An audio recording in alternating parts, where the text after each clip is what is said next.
বিড়ির পাতা সরবরাহের নামে কোটি কোটি টাকার প্রতারণার অভিযোগে মহারাষ্ট্র থেকে অভিযুক্তকে গ্রেপ্তার করল শামসেরগঞ্জ থানার পুলিশ।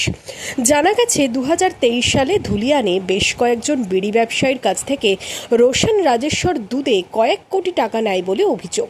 তারপরেও ব্যবসায়ীদের প্রতারণা করা হয় বলে অভিযোগ। জঙ্গিপুর আদালতের দ্বারস্থ হয়ে মামলা দায়ের করেন ব্যবসায়ীরা। তদন্তে নেমে মহারাষ্ট্র থেকে অভিযুক্তকে গ্রেপ্তার করে শামসেরগঞ্জ থানার পুলিশ।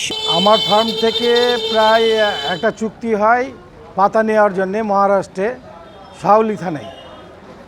তাতে ওরা 3 ভাই আসে আমার এখান থেকে এগ্রিমেন্ট, কোর্ট থেকে এগ্রিমেন্ট হয় আমাদের 5,000 বোরা পাতা দেওয়ার কথা বলে প্রায় 2 কোটি টাকা নিয়েছে 3 ভাই, রোশন দুদে, শিবম দুদে আর পিঙ্কু দুদে। এখন কোর্ট থেকে অর্ডার হয়ে 3 ভাইকে অ্যারেস্ট করতে যাওয়ার পথে একজনকে পাই, বাকি 3 জন ফেরার আছে। রোশন দুদে ধরা পড়েছে।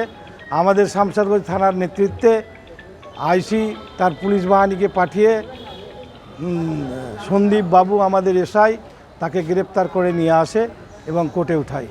বুধবার ধৃতকে জঙ্গিপুর কোর্টে পাঠায় পুলিশ। এই প্রতারণা চক্রে আর কে বা কারা যুক্ত রয়েছে তা ধৃতকে জিজ্ঞাসাবাদ করে জানার চেষ্টা চালাচ্ছে পুলিশ।